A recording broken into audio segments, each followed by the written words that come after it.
നമസ്കാരം. ന്യൂസ് പ്രധാന വാർത്തകൾ. കലാശക്കൊട്ട് കളറാകും. സംസ്ഥാനത്ത് ലോക്സഭാ തെരഞ്ഞെടുപ്പ് പരസ്യ പ്രചരണത്തിന് ഇന്ന് സമാപനം. നാളെ നിശബ്ദ പ്രചരണത്തിനു ശേഷം 26-ന് കേരളം പോളിംഗ് ബൂത്തിലേക്ക്. സ്ഥാനാർത്ഥികളും മുന്നണി പ്രവർത്തകരും ഓരോ വോട്ടും അനുകൂലമാക്കാനുള്ള അവസാനഘട്ട പരിശ്രമത്തിൽ.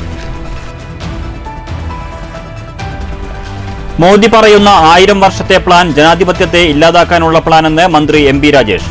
ഇത് മതേതരത്വം സംരക്ഷിക്കാനുള്ള തിരഞ്ഞെടുപ്പ്. ഓരോ വോട്ടും ഫാസിസത്തെ പ്രതിരോധിക്കുന്ന ആയുധമാകണമെന്നും മന്ത്രി. കുത്തനൂരിൽ വയോധികൻ മരിച്ചത് സൂര്യതാപമേറ്റെന്ന് പോസ്റ്റ്മോർട്ടം റിപ്പോർട്ട്.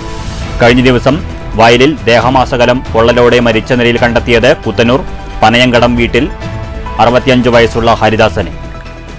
ലക്കിടി മുളഞ്ഞൂരിൽ ബൈക്കിലെത്തി യുവതിയുടെ താലിമാല കവർന്ന സംഭവത്തിൽ റെയിൽവേ ജീവനക്കാരൻ ഉൾപ്പെടെ 2 പേർ അറസ്റ്റിൽ. ഭക്തിയുടെ നിറവിൽ ചന്ദ്രപ്പൊങ്കാല. ഇരുനിലംകോട് മഹാദേവ ക്ഷേത്രത്തിലെ ചന്ദ്രപ്പൊങ്കാല മഹോത്സവത്തിൽ പങ്കെടുത്തത് 100 കണക്കിന് സ്ത്രീകൾ. ചന്ദ്രപ്പൊങ്കാല കേരളത്തിലെ ക്ഷേത്രങ്ങളിൽ അത്യപൂർവം. വാർത്തകൾ വിശദമായി.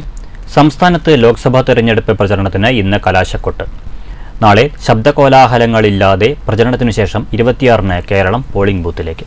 വേനൽ ചൂടിന്റെ കാഠിന്യം അതിജീവിച്ച് 1.5 മാസത്തോളം നീണ്ട തെരഞ്ഞെടുപ്പ് പരസ്യ പ്രചരണത്തിനാണ് ഇന്ന് വൈകുന്നേരം സമാപനമാകുന്നത്. വിവാദങ്ങളില്ലാത്ത ശാന്തമായ പ്രചരണമായിരുന്നു പാലക്കാട്, ആലത്തൂർ മണ്ഡലങ്ങളിൽ. വൈകുന്നേരത്തെ കലാശക്കൊട്ട് ആവേശകരമാക്കാനുള്ള ഒരുക്കത്തിലാണ് വിവിധ മുന്നണികൾ. മോദി പറയുന്ന 1000 വർഷത്തെ പ്ലാൻ ജനാധിപത്യത്തെ ഇല്ലാതാക്കാനുള്ള പ്ലാനാണെന്ന് മന്ത്രി എം പി രാജേഷ്. മതേതരത്വം സംരക്ഷിക്കാനുള്ള തിരഞ്ഞെടുപ്പാണ് ഇതെന്നും മന്ത്രി പറഞ്ഞു. LDF ഓങ്ങല്ലൂർ പഞ്ചായത്ത് റാലിയും പൊതുയോഗവും ഉദ്ഘാടനം ചെയ്യുകയായിരുന്നു മന്ത്രി എം പി രാജേഷ്. ഇതിനു മുമ്പ് എല്ലാ തെരഞ്ഞെടുപ്പിലും വോട്ടർമാർക്ക് തെരഞ്ഞെടുക്കേണ്ടിയിരുന്നത് ഏത് ഗവൺമെന്റ് വേണമെന്നതാണ്. എന്നാൽ ഇന്ത്യയുടെ 3/4 നൂറ്റാണ്ടിന്റെ ചരിത്രത്തിൽ ഇതാദ്യമായി ഏത് ഇന്ത്യ വേണം എന്നിപ്പോൾ തെരഞ്ഞെടുക്കേണ്ടി വന്നിരിക്കുകയാണ്. സ്വാതന്ത്ര്യാനന്തരം നിലവിൽ വന്ന, നമ്മളെല്ലാം ജനിച്ചു വളർന്ന ജനാധിപത്യ ഇന്ത്യ, മതനിരപേക്ഷ ഇന്ത്യ നിലനിൽപ്പിന്റെ വെല്ലുവിളിയെ നേരിടുന്ന ഒരു ആപൽഘട്ടത്തിലാണ് ഈ തെരഞ്ഞെടുപ്പ് നടക്കുന്നത്. ജൂൺ 4-ന് ശേഷം ഇതേ ഇന്ത്യ, ഇതുവരെയുണ്ടായിരുന്ന ഇന്ത്യ ഉണ്ടാകുമോ എന്നതാണ് ചോദ്യം. യോഗത്തിൽ പ്രശാന്ത് അധ്യക്ഷനായി. NP Vinayakumar, C Achuthan, AM Narayanan master, PV Ratheesh, TV Girish, മറ്റു ഘടകകക്ഷി നേതാക്കൾ എന്നിവർ സംസാരിച്ചു. നേരത്തെ നടന്ന റാലി ആവേശമായി. വാദ്യമേളങ്ങളുടെ അകമ്പടിയോടെ റാലി പൂക്കുവടയിൽ നിന്നും ആരംഭിച്ച് ഓങ്ങല്ലൂർ സെന്ററിൽ സമാപിച്ചു.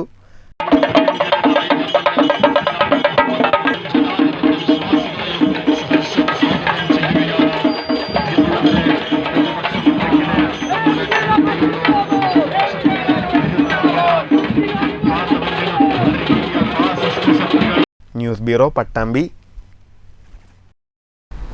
ആലത്തൂർ പാർലമെന്റ് മണ്ഡലം UDF സ്ഥാനാർത്ഥി രമ്യ ഹരിദാസിന്റെ തെരഞ്ഞെടുപ്പ് പ്രചരണത്തിന്റെ ഭാഗമായി UDF മുള്ളൂർക്കര പഞ്ചായത്ത് കമ്മിറ്റിയുടെ നേതൃത്വത്തിൽ റാലിയും പൊതുയോഗവും സംഘടിപ്പിച്ചു. പൊതുയോഗം ഭാരത് ജോഡോ ന്യായ് യാത്ര ദേശീയ കോർഡിനേറ്റർ അഷ്റഫ് രാങ്ങാട്ടൂർ ഉദ്ഘാടനം ചെയ്തു. നരേന്ദ്രമോദി പറയുന്നു, നരേന്ദ്രമോദിക്ക് ഹിന്ദുമത വിശ്വാസവുമായി ഒരു ബന്ധവുമില്ല എന്ന് പറയാൻ ഞാൻ ആഗ്രഹിക്കുക. കാരണം നമ്മളെല്ലാം, എൻ്റെ പ്രിയപ്പെട്ട ഹൈന്ദവ സഹോദരങ്ങളെല്ലാം മണ്ഡലകാലമായാൽ 40 നാൾ വ്രതമനുഷ്ഠിക്കും ശബരിമലയിലേക്ക് പോകാൻ. 40 നാൾ മകരമാസത്തിന്റെ മരം കോച്ചുന്ന തണുപ്പിൽ രാവിലെ പുഴയിൽ പോയി അല്ലെങ്കിൽ വീട്ടിൽ നിന്നോ കുളിച്ച് ശുദ്ധിയായി ഭക്ഷണത്തോട് പോലും അകലം പാലിച്ച്, മിതത്വം പാലിച്ച്, ഭാര്യയോട് പോലും അകലം പാലിച്ചുകൊണ്ട് അദ്ദേഹത്തിന്റെ ശാരീരിക മാനസിക ശുദ്ധി ഉറപ്പുവരുത്തിയിട്ടാണ് അയ്യനെ കാണാൻ ശബരിമലയിലേക്ക് പോകുന്നത്. സ്വാമിയെ അയ്യപ്പോ എന്ന് പറഞ്ഞ് ആ അയ്യനെ കാണാൻ പോകുമ്പോൾ, അയ്യൻ അവിടെ ചെല്ലുമ്പോൾ ഈ വിശ്വാസികളോട് പറയുന്നത്, കേറി വാടാ മക്കളെ എന്ന് 500 പറയുന്നത് പോലെ പറയുകയല്ല ചെയ്യുന്നത്. അയ്യൻ പറയുന്നത്, എൻ്റെ അടുത്ത സുഹൃത്തായ വാവരുണ്ട്, അയാൾക്ക് കാണിക്ക അർപ്പിച്ചിട്ട് എൻ്റെ അടുത്ത് വന്നാലേ ഞാൻ സംപ്രീതനാകൂ എന്ന് പറയുന്ന അയ്യപ്പന്റെ മതമാണ് നമ്മുടെ മതം. അതാണ് യഥാർത്ഥ ഹിന്ദു മതം. ചടങ്ങിൽ UDF ചെയർമാൻ NF വർഗീസ് അധ്യക്ഷനായി. മുസ്ലിം ലീഗ് ജില്ലാ വൈസ് പ്രസിഡന്റ് MP കുഞ്ഞിക്കോയ തങ്ങൾ മുഖ്യപ്രഭാഷണം നടത്തി. കോൺഗ്രസ് നേതാക്കളായ K Narayanankutty, PV Sulaiman, Prasad ആച്ചൂർ, KA Muhiyuddin, Unnikrishnan, PV Ali, PM Ali, KA Naushad, Jayashree, Ayisha Ummer തുടങ്ങിയവർ സംസാരിച്ചു. KMA ബക്കർ സ്വാഗതം പറഞ്ഞ ചടങ്ങിൽ ശ്രീയേഷ് നരിപ്പറ്റ നന്ദി അറിയിച്ചു. News bureau, Cheruthuruthy. ഷൊർണൂരിൽ UDF തെരഞ്ഞെടുപ്പ് പൊതുയോഗം സംഘടിപ്പിച്ചു. ഷൊർണൂർ ടൗണിൽ നടന്ന പൊതുയോഗം KPCC media cell Malappuram coordinator Ashraf Rangattoor ഉദ്ഘാടനം ചെയ്തു. ഡൽഹിയിൽ ഇടതില്ലെങ്കിൽ എന്ന് പറഞ്ഞാൽ ഈ സാധനം ഈ രാജ്യത്ത് തന്നെ ഇല്ല, പിന്നെ ഡൽഹിയിൽ മാത്രമായിട്ടുണ്ടാവൂ. ഒരു ഓട്ടോറിക്ഷയിൽ പോകാനുള്ള MP-മാർ ഇന്ന് CPM-നുള്ളൂ. അത് കഴിഞ്ഞ് ഇനി ഒരു മോട്ടോർ സൈക്കിളിൽ പോകാനുള്ള MP-മാർ മാത്രമായിട്ട് മാറുന്ന അവസ്ഥയിലേക്ക് പാർട്ടി മാറാൻ പോവുകയാണ്. ഈ തെരഞ്ഞെടുപ്പിൽ 3 വിഭാഗം ആളുകളാണ് പ്രധാനമായും മത്സരിക്കുന്നത്. ഒന്ന് നരേന്ദ്രമോദിയുടെ നേതൃത്വത്തിലുള്ള BJP-യാണ്. അവർക്ക് ഈ രാജ്യത്തെ കട്ടും വിറ്റും തിന്നതിൻ്റെ കുറച്ചുകൂടി ബാക്കിയുണ്ട്, അതുകൂടി മുഴുവനാക്കാൻ വേണ്ടി അവർ മത്സരിക്കുകയാണ്. പിന്നെയുള്ളത് പിണറായി വിജയനും പ്രകാശ് കാരാട്ടും ബീട്രൂട്ടും ഒക്കെയാണ്. ഓല് മത്സരിക്കുന്നത് ഈനാമ്പേച്ചിയും മരപ്പൊട്ടിയും അടുത്ത തെരഞ്ഞെടുപ്പിന് ചിഹ്നമാകരുത് എന്ന് ആഗ്രഹിച്ചുകൊണ്ടാണ്. മൂന്നാമതൊരു വിഭാഗം ആളുകൾ ആഗ്രഹിക്കുന്നു, മത്സരിക്കുന്നു. എന്തിന്?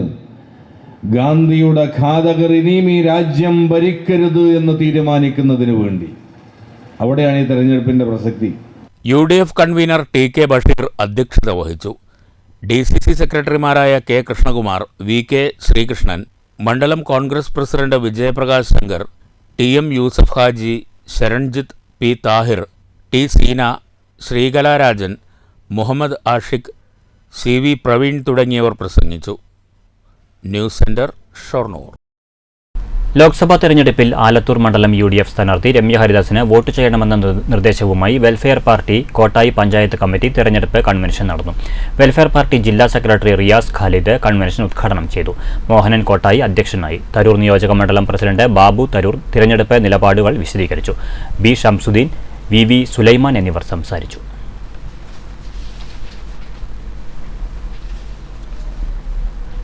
ലക്കിടി മുളഞ്ഞൂരിൽ ബൈക്കിലെത്തി വീട്ടമ്മയുടെ താലിമാല കവർന്ന സംഭവത്തിൽ റെയിൽവേ ജീവനക്കാരനുൾപ്പെടെ 2 പേർ അറസ്റ്റിൽ.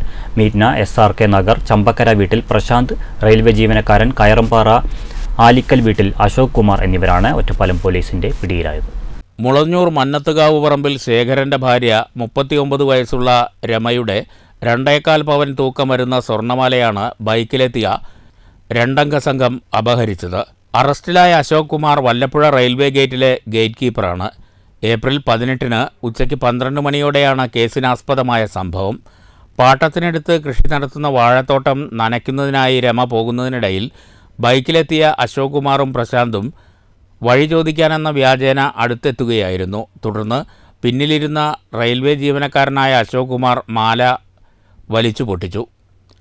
രമ ഒറ്റപ്പാലം പോലീസിൽ നൽകിയ പരാതിയുടെ അടിസ്ഥാനത്തിൽ CCTV നിരീക്ഷണ ദൃശ്യങ്ങളും പ്രതികൾ ഉപയോഗിച്ച സ്കൂട്ടറും കേന്ദ്രീകരിച്ച് നടത്തിയ അന്വേഷണത്തിലാണ് ഇരുവരും പിടിയിലായത്. സ്കൂട്ടർ ഒറ്റപ്പാലം പോലീസ് കസ്റ്റഡിയിലെടുത്തു. ഇരുവരും സ്കൂൾ പഠനകാലം മുതൽ ഉറ്റ സുഹൃത്തുക്കളാണ്. ASP Rajesh Kumar, CI TP Farshad എന്നിവരുടെ നേതൃത്വത്തിൽ SI-മാരായ ജയപ്രദീപ്, റഷീദ് അലി, SCPO-മാരായ H ഹർഷാദ്, K ജയരാജൻ, സജിത്ത് എന്നിവരുൾപ്പെട്ട സംഘമാണ് ഇരുവരെയും പിടികൂടിയത്. കോടതിയിൽ ഹാജരാക്കിയ പ്രതികളെ റിമാൻഡ് ചെയ്തു. News bureau, Ottapalam. കുത്തന്നൂരിൽ വയലിൽ മരിച്ച നിലയിൽ കണ്ടെത്തിയ വയോധികന്റെ മരണകാരണം സൂര്യതാപമേറ്റെന്ന് പോസ്റ്റ്മോർട്ടം റിപ്പോർട്ട്. കുത്തന്നൂർ പനയങ്കടം വീട്ടിൽ 65 വയസ്സുകാരനായ ഹരിദാസിനെയാണ് ഞായറാഴ്ച വൈകിട്ട് 5 മണിയോടുകൂടി വീടിന് സമീപത്തെ വയലിൽ ദേഹമാസകലം പൊള്ളലേറ്റ് മരിച്ച നിലയിൽ കണ്ടെത്തിയത്. ചൊവ്വാഴ്ച പുറത്തുവന്ന പോസ്റ്റ്മോർട്ടം റിപ്പോർട്ടിലാണ് സൂര്യാഘാതമേറ്റാണ് മരണം സംഭവിച്ചതെന്ന് വ്യക്തമായത്. ചെറുതുരുത്തി സർക്കാർ ഹയർ സെക്കൻഡറി സ്കൂളിലെ എല്ലാ ക്ലാസ് മുറികളിലും ഇനി സ്പീക്കറുകളും പൊതു മൈക്ക് സംവിധാനവും. കനറ ബാങ്ക് CSR ഫണ്ട് ഉപയോഗിച്ചാണ് ഓരോ ക്ലാസ് മുറികളിലേക്കുമുള്ള ശബ്ദ സംവിധാനങ്ങൾ കൈമാറിയത്. Canara Bank deputy general manager BC Sathyapal പ്രവർത്തനോദ്ഘാടനം നിർവഹിച്ചു. ചടങ്ങിൽ PTA പ്രസിഡന്റ് MM ഹനീഫ അധ്യക്ഷനായി. Canara Bank lead district manager S Mohanachandran, divisional manager regional KK Anilkumar, principal M Preethi, പ്രധാന അധ്യാപിക ആൻസിയമ്മ മാത്യു, സുബിൻ ചെറുതുരുത്തി, KK സുജിത തുടങ്ങിയവർ സംസാരിച്ചു. എല്ലാ ക്ലാസ് മുറികളിലും സ്പീക്കറുകൾ, പുതുമൈക്ക് സംവിധാനങ്ങളടക്കം 3 ലക്ഷം രൂപയുടെ പദ്ധതിയാണ് നടപ്പിലാക്കിയത്. News bureau, Cheruthuruthy. വന്യജീവികളുടെ ആക്രമണം രൂക്ഷമായതോടെ വടക്കാഞ്ചേരി തെക്കുംകരയിൽ കർഷകർ കൃഷിയിൽ നിന്ന് പിന്മാറുന്നു. 4 പതിറ്റാണ്ടായി കാർഷിക വൃത്തിയിൽ ജീവിതത്തിന്റെ പച്ചപ്പ് തേടുന്ന സേവ്യർ എന്ന കർഷകനും പറയാനുള്ളത് കൃഷി മുന്നോട്ട് കൊണ്ടുപോകാൻ കഴിയാത്ത നിർഭാഗ്യകരമായ സാഹചര്യത്തെക്കുറിച്ചാണ്. മലയോര കാർഷിക ഗ്രാമമായ തെക്കുംകര കല്ലമ്പാറയിൽ 1.5 ഏക്കറോളം വരുന്ന കൃഷിസ്ഥലം വന്യജീവി ശല്യത്താൽ കൃഷി ചെയ്യാതെ ഇട്ടിരിക്കുകയാണ് സേവ്യർ. 40 വർഷമായി ഈ കൃഷിയിടത്തിൽ ഇദ്ദേഹം കൃഷി ചെയ്തു വരികയായിരുന്നു. ജൈവരീതിയിലുള്ള ചങ്ങാലിക്കോടൻ വാഴയും പച്ചക്കറി, കപ്പ, കൂവ എന്നീ കിഴങ്ങ് വർഗ്ഗങ്ങളുമാണ് കൃഷി ചെയ്തിരുന്നത്. എന്നാൽ കാട്ടുപന്നികളുടെയും മയിലിൻ്റെയും ശല്യം രൂക്ഷമായതോടെ പൂർണ്ണമായും കൃഷി ഉപേക്ഷിക്കേണ്ട അവസ്ഥയായി. ഓണവിപണി ലക്ഷ്യം വെച്ച് 300ഓളം വാഴകളും തിരുവാതിരയ്ക്ക് വേണ്ട കൂവ കൃഷിയും നിത്യച്ചെലവിനായുള്ള പച്ചക്കറിയുമാണ് ഈ കൃഷിയിടത്തിൽ ചെയ്തു വന്നിരുന്നത്. കാട്ടുപന്നിയുടെ ആക്രമണം തടയുന്നതിന് വേണ്ടി വിവിധ മാർഗങ്ങൾ അവലംബിച്ചെങ്കിലും പരാജയമായിരുന്നു ഫലമെന്ന് സേവ്യർ പറയുന്നു. അടുത്തിടെയായി മയിലിൻ്റെ ശല്യവും അതിരൂക്ഷമാണ്. വിളകളുടെ കൂമ്പ് പോലും മയിൽ കൊത്തി നശിപ്പിക്കുന്നതായും സേവ്യർ പറയുന്നു. ഞാൻ കല്ലമ്പാറ സ്വദേശിയാണ്. ഞാനൊരു പഴയ കൃഷിക്കാരനാണ്. 1 ഏക്കർ ജില്ലാണ് എനിക്ക് സ്ഥലമുണ്ട്. ഞാൻ അവിടുത്തെ ആ ഭാഗത്ത് മുഴുവൻ ചങ്ങാലക്കൂടൻ നേന്ത്രവാഴ വയ്ക്കും. നാടൻ രീതിയിലും മറ്റോ ഇംഗ്ലീഷ് വളമോ കാര്യങ്ങളൊന്നും ഇഷ്ടംപോലെ ചാണകവും പാട്ടൊക്കെ ഇട്ടാണ് ചെയ്യാറ്. ഇഷ്ടംപോലെ വെള്ളമുണ്ട്. ഇതൊക്കെ ഒരിക്കലും പറ്റാത്ത കിണറുണ്ട്. പിന്നെ കുറച്ച് ഭാഗത്ത് മറ്റേ കൂവ നടും, കുറച്ച് ഭാഗത്ത് കൊല്ലി നടും, പിന്നെ കുറച്ച് പച്ചക്കറി കോവൽ നടും. ഇങ്ങനെയൊക്കെ ചെയ്ത് അങ്ങനെ കൃഷി കൊണ്ട് മാത്രം ജീവിച്ചുകൊണ്ടിരുന്ന ഒരു വ്യക്തിയാണ്. ഇപ്പോൾ ഒരു 2 വർഷത്തിൽ കുറയാണ്ടായി കാട്ടുപന്നിയുടെ ശല്യവും മയിലിൻ്റെ ശല്യവും യാതൊരു സാധനവും കൃഷി ചെയ്യാൻ നിവൃത്തിയില്ല. ജീവിക്കാൻ മാർഗമില്ലാത്ത വിധത്തിൽ കടക്കാരനായി ഞാൻ ചെയ്ത് ഒരു വർഷം ഒരു 19,000 രൂപയൊക്കെ ചിലതൊക്കെ വേല് കെട്ടി ഷീറ്റ് കിട്ടി ഇതൊക്കെ ഉണ്ട്. എന്നാലും ശരി കുത്തി തുറന്ന് മാന്തി ഇപ്പം സത്യം പറഞ്ഞു കഴിഞ്ഞാൽ ജീവിക്കണമെന്ന് ഉദ്ദേശമില്ലാത്ത വിധം കൃഷികൾ നശിച്ചുകൊണ്ടിരിക്കുക തന്നെയാണ്. ഒരു 10-73 വയസ്സായി. നമുക്ക് എന്തെങ്കിലും കൃഷി ചെയ്ത് ജീവിക്കാമെന്ന് ചോദിച്ചാൽ അതിനും ഒരു മാർഗ്ഗമല്ലേ പന്നികളുടെയും മയിലിൻ്റെയും ശല്യം കാരണം. അതുകൊണ്ട് എന്താ ചെയ്യുന്നത്? സ്ഥലം വരെ കൊടുക്കണം ഞാൻ വിചാരിക്കുന്നുണ്ട്. അതിന് പോലും ഒരു വിഷമം. നല്ല 1.5 സൂപ്പർ സ്ഥലമൊക്കെ തന്നെയാണ്. ഒരു കാലത്തും പറ്റാത്ത വെള്ളമുണ്ട്. നല്ല പറമ്പ് തന്നെയാണ്. എന്ത് പറഞ്ഞിട്ടിപ്പോൾ എന്താ കാര്യം? ആകെ തോറ്റു. 1 ലക്ഷം രൂപയോളം മുടക്കി നിർമ്മിച്ച 1000കണക്കിന് ലിറ്റർ സംഭരണശേഷിയുള്ള വാട്ടർ ടാങ്കും ഇപ്പോൾ പാഴായി കിടക്കുകയാണ്. കാട്ടുപന്നികൾ കൃഷി നശിപ്പിക്കുമ്പോൾ പലപ്പോഴും ഭീമമായ നഷ്ടമാണ് സംഭവിക്കുന്നത്. കൃഷിഭവനിൽ നിന്നും യാതൊരു ആനുകൂല്യങ്ങളും ലഭിക്കുന്നില്ലെന്നും സേവ്യർ കുറ്റപ്പെടുത്തി. ആടും പശുവും കോഴിയുമെല്ലാമായി സമ്മിശ്ര ജൈവ കൃഷിരീതികളാണ് സേവ്യർ അനുവർത്തിച്ചു വന്നിരുന്നത്. കാർഷിക വിളകളുടെ മൂല്യവർദ്ധിത ഉൽപ്പന്നങ്ങളും വീട്ടിൽ തന്നെ ഉണ്ടാക്കി വിൽപ്പനയും നടത്തിയിരുന്നു. കഴിഞ്ഞ 3-4 വർഷമായി മുടക്കുമുതൽ പോലും ലഭിക്കാതെ വന്നതോടെയാണ് സേവ്യർ കൃഷി പൂർണ്ണമായും ഉപേക്ഷിച്ചത്. വേനൽക്കാലത്ത് പോലും വറ്റാത്ത കിണറും അധ്വാനിക്കാനുള്ള മനസ്സുമുണ്ടായിട്ടും കൃഷി ചെയ്യാനാവാത്തതിൻ്റെ നിരാശയിലാണ് ഈ കർഷകൻ. News bureau, Thrissur. ഒറ്റപ്പാലത്ത് റെയിൽവേ വികസനത്തിന്റെ പേരിൽ ജനങ്ങളുടെ സഞ്ചാരമാർഗം മുടക്കാനൊരുങ്ങി റെയിൽവേ അധികൃതർ. പാലപ്പുറം റെയിൽവേ സ്റ്റേഷന് സമീപം എറക്കോട്ടിരി പ്രദേശത്താണ് കാലങ്ങളായി ജനങ്ങൾ ഉപയോഗിച്ചിരുന്ന വഴി അടയ്ക്കാൻ പോകുന്നത്. ഇതിന്റെ ആദ്യപടിയായി നടക്കാൻ ഉപയോഗിച്ചിരുന്ന ചാലുകളുടെ മുകളിൽ ഇട്ടിരുന്ന സ്ലാബ് എടുത്തുമാറ്റിയ നിലയിലാണ്. അടുത്ത ദിവസം തന്നെ ഇവിടെ പഴയ റെയിൽപാത ഉപയോഗിച്ച് വഴിയടയ്ക്കുമെന്നാണ് റെയിൽവേ അധികാരികളിൽ നിന്നും ജനങ്ങൾക്ക് ലഭിച്ച വിവരം. ട്രെയിനുകൾ വേഗത്തിൽ കടന്നുപോകുന്നതിനാലാണ് ഇത്തരം നടപടിയെന്നാണ് റെയിൽവേ അധികൃതർ പറയുന്നത്. പാലപ്പുറം റെയിൽവേ സ്റ്റേഷന് ഇരുഭാഗങ്ങളിലായി 180ഓളം കുടുംബങ്ങളും 115ഓളം ഏക്കർ വിവിധ കൃഷിയും ചെയ്തു വരുന്നുണ്ട്.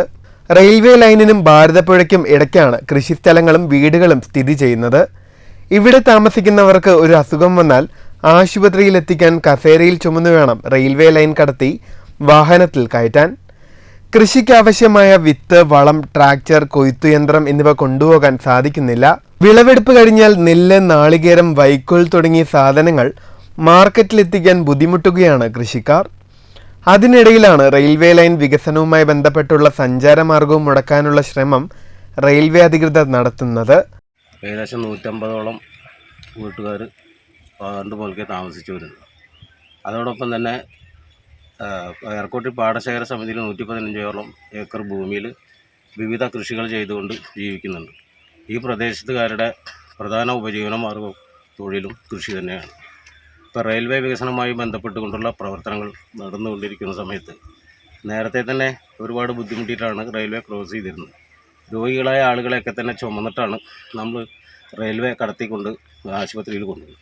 അതുപോലെ തന്നെ പാടത്ത് പണിയെടുക്കുന്നതിന് ആവശ്യമായിട്ടുള്ള ട്രാക്ടർ, കൊയ്ത്ത് യന്ത്രം, മറ്റു അനുബന്ധമായിട്ടുള്ള വിത്ത്, വൈക്കോൽ, അതുപോലെ കൊയ്ത്ത് കഴിഞ്ഞാൽ നെല്ല്, അതുപോലെ തന്നെ നാളികേരമൊക്കെ കൊണ്ടുവരാൻ വളരെ ബുദ്ധിമുട്ടി തലച്ചുമടായി റെയിൽവേ ട്രാക്ക് കടന്നിട്ടാണ് കൊണ്ടുവരുന്നത്.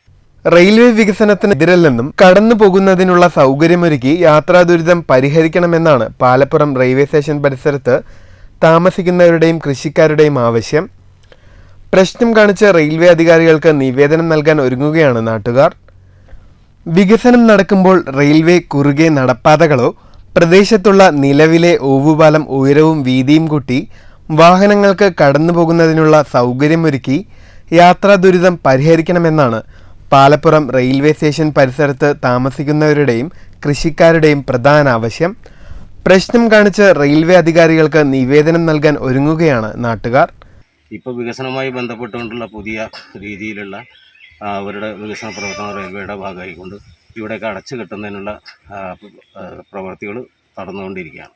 അപ്പോൾ ഞങ്ങളിവിടെ ആവശ്യപ്പെടുന്നത് എന്താ വെച്ചാൽ, ഞങ്ങൾക്കൊരു രോഗിയെ ആശുപത്രി കൊണ്ടുപോയതിന് ആവശ്യമായിട്ടുള്ള സൗകര്യങ്ങളും, അതുപോലെ തന്നെ നമുക്ക് കൃഷിക്കാർക്ക് കൃഷി ഉപകരണങ്ങൾ റെയിലിൻ്റെ അപ്പുറത്തേക്ക് കടത്തുന്നതിനും, അതുപോലെ തന്നെ കൃഷിപ്പണി കഴിഞ്ഞാൽ അതിൻ്റെ ഉൽപ്പന്നങ്ങൾ റെയിലിൻ്റെ ഇപ്പുറത്ത് കടത്തി മാർക്കറ്റിൽ എത്തിക്കുന്നതിനുള്ള ഒരു സൗകര്യം വേണമെന്നാണ് നമ്മൾ ആവശ്യപ്പെടുന്നത്.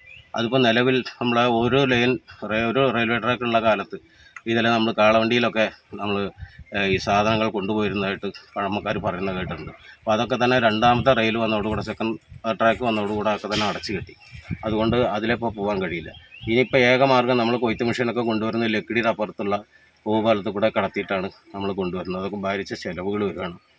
അതിപ്പോൾ ഇതിനുള്ളൊരു പരിഹാരമാർഗ്ഗം, പാടത്തെ കാര്യങ്ങൾക്കുള്ള ഒരു പരിഹാരമാർഗ്ഗം എന്നുള്ള നിലയ്ക്ക് നമുക്ക് മീറ്റിനെ തടയണയുടെ ആ ഭാഗത്തു കൂടെയുള്ള ഒരു ഓവുപാലം ഉയരം കൂട്ടി വിസ്താരം കൂട്ടിയിരുന്നെങ്കിൽ നമുക്ക് കൊയ്ത്തിയന്ത്രം പോലുള്ള ഉപകരണങ്ങൾ അതിൽ കൊണ്ടുവന്നിട്ട് കൃഷിയുടെ കാര്യങ്ങൾ നടത്താം.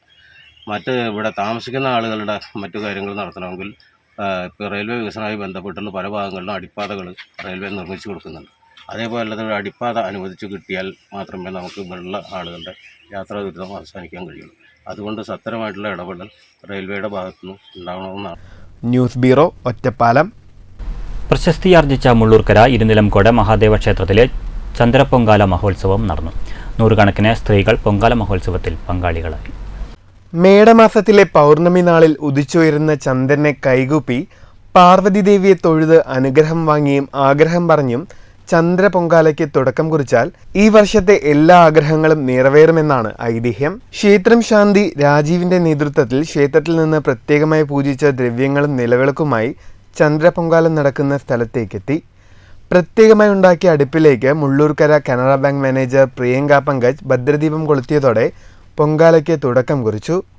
തുടർന്ന് മൺപാത്രത്തിലെ വെള്ളത്തിൽ ഉണങ്ങലരി സ്ത്രീകൾ തയ്യാറാക്കിയ അടുപ്പിലേക്ക് തീ പകർന്നതോടെയാണ് തുടക്കം കുറിച്ചത്.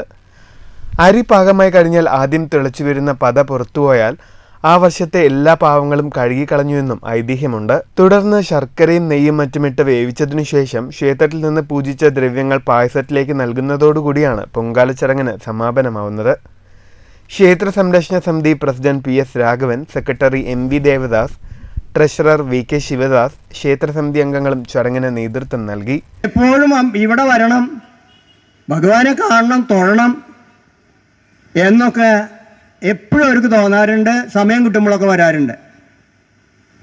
കുറച്ച് കാലമായിട്ട് ഇവിടെ വന്നിട്ടെങ്കിലും ജനങ്ങൾക്ക് വേണ്ട സൗകര്യങ്ങൾ ചെയ്തുകൊണ്ട് എൻ്റെ ജോലി എന്താണോ ആ ജോലി കൃത്യമായി നിർവഹിക്കാൻ അവർക്ക് കഴിയുന്നുണ്ട്. എല്ലാവരോടും തന്മയത്വമായി പെരുമാറി എല്ലാവർക്കും എന്താണ് ആവശ്യം അത് അവർക്ക് ചെയ്യാൻ പറ്റുമോ, ചെയ്യാൻ പറ്റുന്ന കാര്യങ്ങളൊക്കെ അവർ വേണ്ട പ്രകാരം തന്നെ ചെയ്യുന്നുണ്ട്. News bureau, Cheruthuruthy. പ്രധാന വാർത്തകൾ വീണ്ടും. കലാശക്കൊട്ട് കളറാകും. സംസ്ഥാനത്ത് ലോക്സഭാ തെരഞ്ഞെടുപ്പ് പരസ്യ പ്രചരണത്തിന് ഇന്ന് സമാപനം. നാളെ നിശബ്ദ പ്രചരണത്തിനു ശേഷം 26-ന് കേരളം പോളിംഗ് ബൂത്തിലേക്ക്.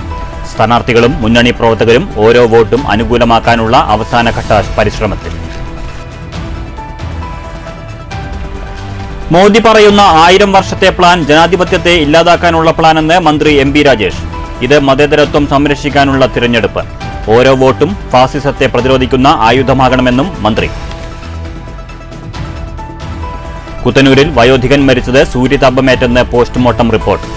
കഴിഞ്ഞ ദിവസം വയലിൽ ദേഹമാസകലം പൊള്ളലോടെ മരിച്ച നിലയിൽ കണ്ടെത്തിയത് കുത്തനൂർ പനയങ്കടം വീട്ടിൽ 65 വയസ്സുള്ള ഹരിദാസനെ. ലക്കിടി മുളഞ്ഞൂരിൽ ബൈക്കിലെത്തി യുവതിയുടെ താലിമാല കവർന്ന സംഭവത്തിൽ റെയിൽവേ ജീവനക്കാരൻ ഉൾപ്പെടെ 2 പേർ അറസ്റ്റിൽ. ഭക്തിയുടെ നിറവിൽ ചന്ദ്രപ്പൊങ്കാല. ഇരുനിലംകോട് മഹാദേവ ക്ഷേത്രത്തിലെ ചന്ദ്രപ്പൊങ്കാല മഹോത്സവത്തിൽ പങ്കെടുത്തത് 100 കണക്കിന് സ്ത്രീകൾ. ചന്ദ്രപ്പൊങ്കാല കേരളത്തിലെ ക്ഷേത്രങ്ങളിൽ അത്യപൂർവം. ഈ വാർത്താ ബുള്ളറ്റിൻ സമാപിച്ചു. നമസ്കാരം.